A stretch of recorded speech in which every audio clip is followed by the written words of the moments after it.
William Wallace is a name that echoes through Scottish history.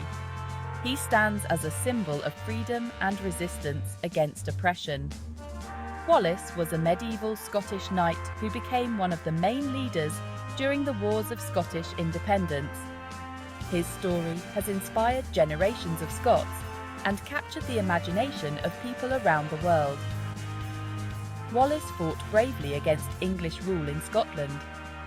He believed in the right of his people to govern themselves. Wallace's life was marked by both triumph and tragedy. He rose from relative obscurity to become Guardian of Scotland. Wallace led the Scottish resistance against English occupation.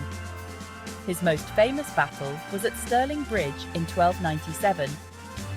Despite his successes, Wallace's time as a leader was relatively short. He faced betrayal and defeat. Wallace was eventually captured and taken to London, where he faced a show trial and a brutal execution.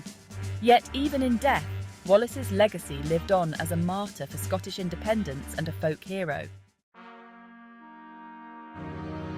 William Wallace was born around 1270 in Elderslie, Renfrewshire, Scotland.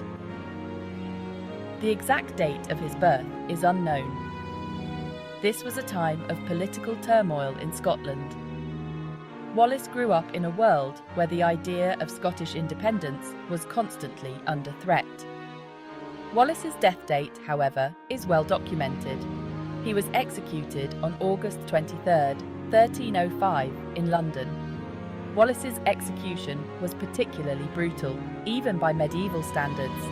Little is known about Wallace's early life and education. He came from a minor noble family.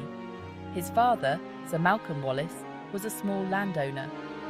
Some sources suggest that Wallace may have been educated by his uncle, a priest. As a young man, Wallace would have been trained in the arts of war. Wallace's early life, while shrouded in mystery, laid the foundation for his future as a warrior and leader.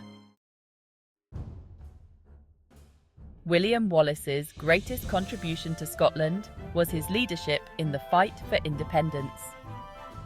He emerged as a leader following the invasion of Scotland by King Edward I of England in 1296. Wallace refused to submit to English rule and began organising resistance. His first major act of rebellion was the assassination of William de Heselrigg, the English Sheriff of Lanark, in May 1297.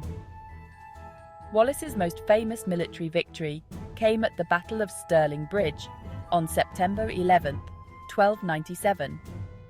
Wallace used clever tactics to defeat the English, dividing their forces and leading to a decisive Scottish victory. Following the victory at Stirling Bridge, Wallace was appointed Guardian of Scotland. Wallace continued to lead raids into northern England to disrupt English control.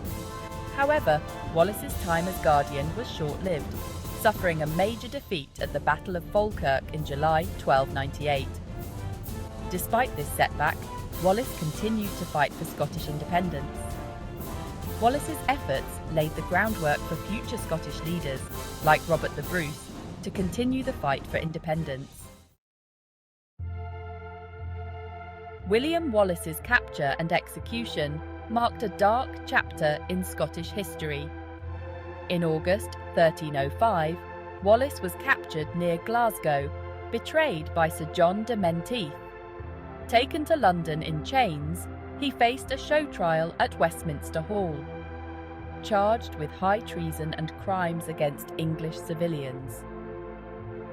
Wallace was sentenced to be hanged, drawn, and quartered.